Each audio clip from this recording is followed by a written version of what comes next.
जय हिंद बच्चों, कैसे हो? उम्मीद अच्छी होगी। स्वागत है आपका। और आज हम इस वीडियो में इसके पहले की एक्सरसाइज 5A का 1 और 2 क्वेश्चन कर चुके हैं और आज हम 3rd क्वेश्चन करेंगे, 4th करेंगे, 5th करेंगे। 3 क्वेश्चन इस वीडियो में कम से कम करेंगे, ठीक है। ज़्यादा हो सकेंगे और भी कर लेंगे। देखो, तीसरा क्वेश्चन दिया गया है, a quadrilateral has 3 acute angle, ठीक है। कह रहा है एक क्वाड्रिलेटरल है जिसमें 3 एक्यूट एंगल है, ईच मेजरिंग 75, यानी कि तीनों के तीनों 75 के हैं। Find the measure of 4th angle. तो हमें पता है कि कोई क्वाड्रिलेटरल होता है तो उसके सम ऑफ ऑल एंगल क्या होता है 360, और जिसमें से 3 कह रहा है कि ये 75 है। देखो, एक डायग्राम बना के हम समझा दे रहे हैं आपको। क्वाड्रिलेटरल है, किसी भी शेप का हो सकता है, ऐसे भी हो सकता है, ठीक है। ये कह रहा है कि ये एंगल 75, जिसमें से 3 एंगल क्या हैं 75 के हैं, ठीक है। कह रहा है 4th वाला आप बताओ, ठीक है। 4th वाला क्या होगा ये पूछ रहा है। तो भाई हमें पता है कि sum of all angle of quadrilateral is 360। हाँ, तो लिखेंगे solution, sum of all angle of quadrilateral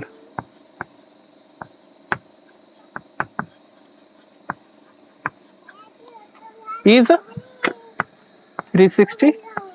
जिसमें से इसने बोला है कि जो 3 है वो सारे एक्यूट हैं, मतलब 90 से छोटे हैं, और ईच मेजरिंग 75, हर एक 75 के, ठीक है। तो इसमें जैसे मैंने डायग्राम में बनाया, तो इसको 75 प्लस 75 प्लस 75 प्लस जो एक बचा हुआ है उसको x मान लिया, ठीक है, 4th, ठीक है। तो ये हो जाएगा 360, ठीक है। 75 इसको ऐड करो, 75 और 75 कितना हो जाएगा 150, और 150 में 70, या फिर ऐड कर लो 5 हो गया, 1 आया कैरी, 7 7 7 21 और 22, 225 प्लस x इक्वल टू 360। 225 इधर प्लस में उधर भेजोगे तो क्या हो जाएगा, माइनस हो जाएगा, ठीक है।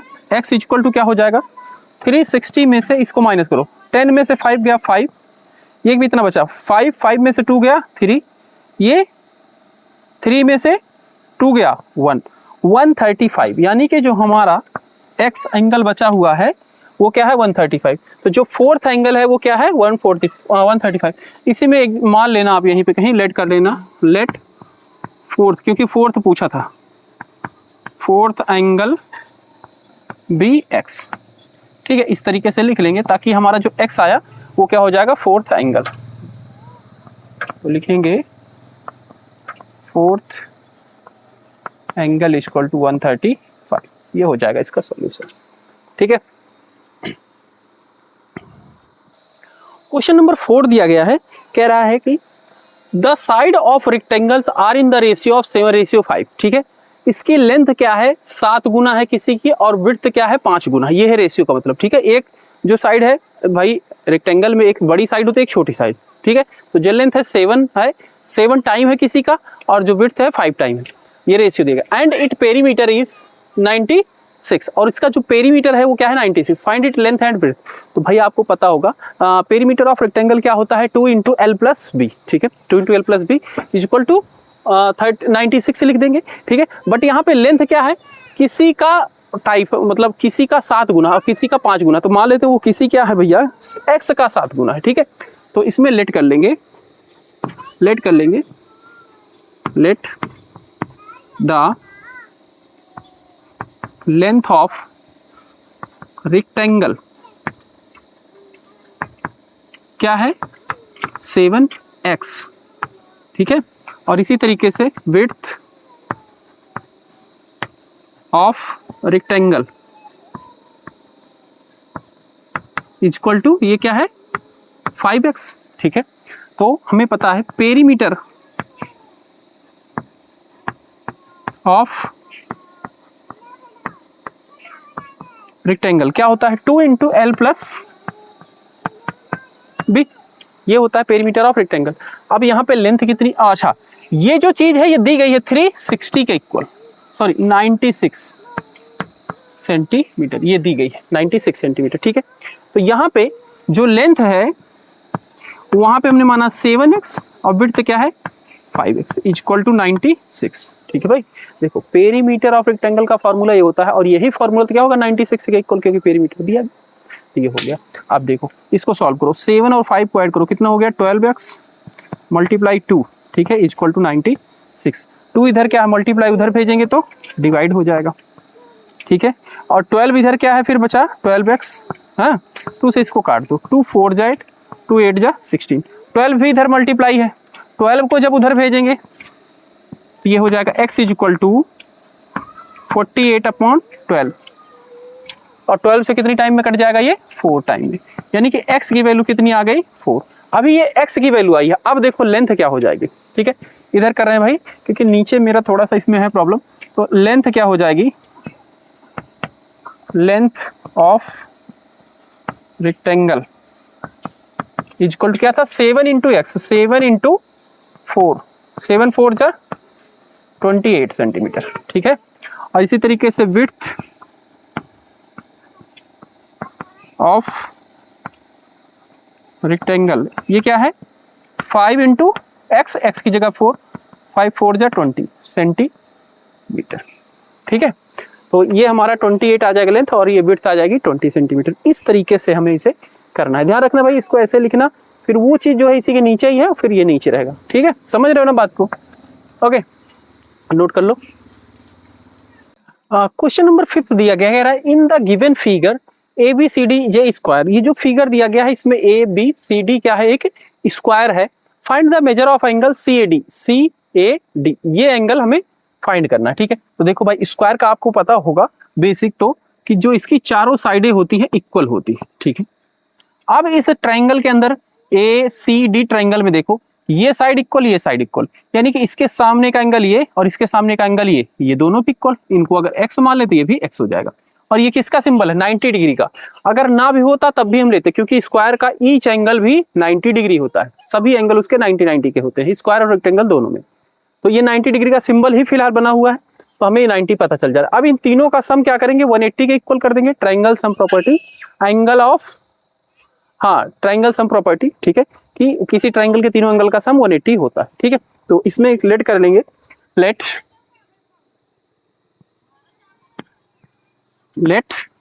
Angle CAD equal to x, ठीक है। अब देखो साइड हो जाएगा CD इक्वल टू AD, क्यों इक्वल है, साइड ऑफ स्क्वायर है, साइड ऑफ स्क्वायर, स्क्वायर की साइडें हैं, और स्क्वायर की साइड क्या होती है इक्वल होती है चारों साइडें, ठीक है। अब जब ये दोनों बराबर हैं तो इसके सामने के एंगल क्या है, जैसे ये है हमारा CD, ये रहा CD, इसके सामने एंगल ये है, इसको क्या बोलेंगे DAC या फिर CAD, तो ये हो जाएगा CAD। AD ये रहा AD, इसके सामने का एंगल ये है, ये क्या हो जाएगा ACD, ये इक्वल होगा, क्यों होगा, क्योंकि angle of equal side in triangle, ठीक है, ट्रायंगल के इक्वल एंगल, अपोजिट एंगल है ये भाई, opposite angle of equal side in triangle, ठीक है, अपोजिट एंगल है ये, ठीक है, ट्रायंगल के अपोजिट एंगल किसके इक्वल साइड के, ठीक है, इसलिए ये इक्वल होते हैं, ठीक है। अच्छा भाई अब देखो, अब इसमें इन ट्रायंगल, पूरा ट्रायंगल ACD, इसमें एंगल ये, यानी कि angle CAD plus angle ACD plus angle ये ADC इज इक्वल टू 180, ठीक है। अब हमने CAD को माना क्या है x माना है, और CAD ही इक्वल है ACD के, तो ये भी x हो जाएगा, सॉरी प्लस ये भी x हो जाएगा, प्लस ये क्या है 90 डिग्री दिया ही गया है फिगर में, तो ये हो गया 90 डिग्री, 180, 90 डिग्री को उधर भेजो, 180 माइनस 90, ठीक है। तो यहां से x और x क्या हो गया 2x, x इक्वल टू क्या हो जाएगा 180 में से 90 जाएगा 90 आ जाएगा और 2 इधर मल्टीप्लाई था इधर जाएगा तो डिवाइड, यानी कि 45। हाँ, x की वैल्यू कितनी आ गई 45। तो हमने x किसको माना था CAD को माना था, so angle CAD equal to 45, ये हो जाएगा इसका आंसर। क्वेश्चन नंबर 6 है, इसमें कह रहा है इन द एडजॉइनिंग फिगर, मतलब ये जो साथ में फिगर दिया गया है ABCD ये रेक्टेंगल, ये ABCD क्या है रेक्टेंगल है, वूज डायगोनल AC ये रहा AC एंड BD और ये BD intersect at O if angle AOB equal to 28, angle AOB यानी कि सॉरी मैं गलत पढ़ रहा हूं, OAB ये दिया गया 28, फाइंड एंगल OBC यानी कि ये एंगल फाइंड होने की बात हो रही है। ठीक है, तो देखो भाई जब ये दो डायगोनल एक दूसरे को इंटरसेक्ट कर रहे हैं, ठीक है, तो ये वाला साइड ये साइड ये चारों साइडें क्या होंगे इक्वल होंगे। ठीक है, अच्छा जब ये चारों इक्वल होंगे तो इस ट्राइंगल के अंदर आप देखो ध्यान से, इस ट्राइंगल में ये वाला एंगल और ये एंगल दोनों इक्वल होंगे। क्यों इक्वल होंगे, अपोजिट साइड के ये दोनों इक्वल साइड है, इसके जो अपोजिट एंगल होते हैं वो इक्वल होते हैं। ठीक है, इक्वल साइड के अपोजिट एंगल आर इक्वल, इसलिए ये 28 है तो ये भी 28 हो जाएगा। और जब ये 28 हो जाएगा तो आपको पता है कि ये पूरा एंगल कितना होता है 90, तो 90 ये पूरा होता है, तो 90 में से 28 घट गया जो बचेगा यही हुआ, 90 में से 28 घटा देंगे ये आ जाएगा, माइनस कर देंगे। ठीक है, ये है भाई इसका कंसेप्ट। अब इसको लिखेंगे कैसे, ठीक है, तो सबसे पहले इन ट्राइंगल, ये नीचे वाला ट्राइंगल AOB इन लगा के, ठीक है यार, इन ट्राइंगल AOB इसमें ये लिख देंगे वी नो दैट, हम जानते हैं क्योंकि ये रेक्टेंगल है तो ये साइड इक्वल होते हैं। We know that OA equal to OB। ठीक है, और जब OA और OB इक्वल है तो इसके सामने के जो एंगल है OA के सामने क्या है, OA के सामने वो वाला एंगल यानी कि OBA या ABO। ठीक है, और OB के सामने ये एंगल है, इसका नाम क्या हो जाएगा BAO या BAO, ये दोनों भी इक्वल होंगे। ठीक है, क्यों इक्वल होंगे, opposite angle of equal side of triangle. ठीक है, अपोजिट एंगल है, अपोजिट एंगल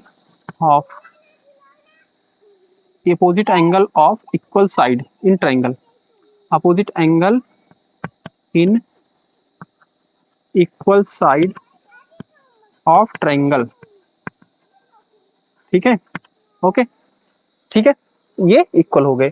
अच्छा, तो ये 28 था तो ये भी 28 हो गया, इसलिए जो एंगल वो वाला एंगल, ठीक है, BABO, ABO इक्वल टू हो जाएगा 28, क्योंकि ये गिवन ही है कि OAB तो क्या है, OAB या BAO, ये 28 गिवन ही है, ये 28 हो जाएगा। ठीक है, इसी को OAB भी बोला जाता है, इसी को BAO भी बोला जाता है, दोनों एक ही है, 28 हो गया। ठीक है, अब जब ये 28 हो गया तो ये एंगल और ये एंगल का सम क्या होगा 90।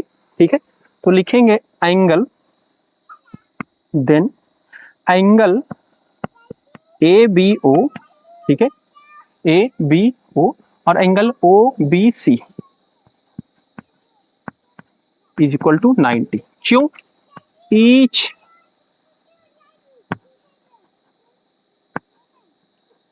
Angle is 90 in rectangle, rectangle के चारों एंगल 90 के होते हैं इसलिए। ठीक है, अब ABO आ गया 28 और OBC निकालना ही है, OBC इक्वल टू 90, 28 इधर प्लस है उधर भेजो,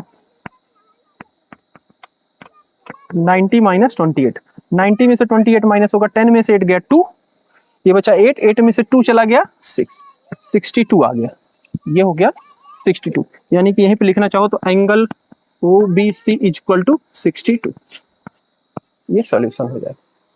ठीक है, तो इस तरीके से आपका क्वेश्चन नंबर 6 तक कंप्लीट होता है बच्चे। मिलते हैं अगली वीडियो में।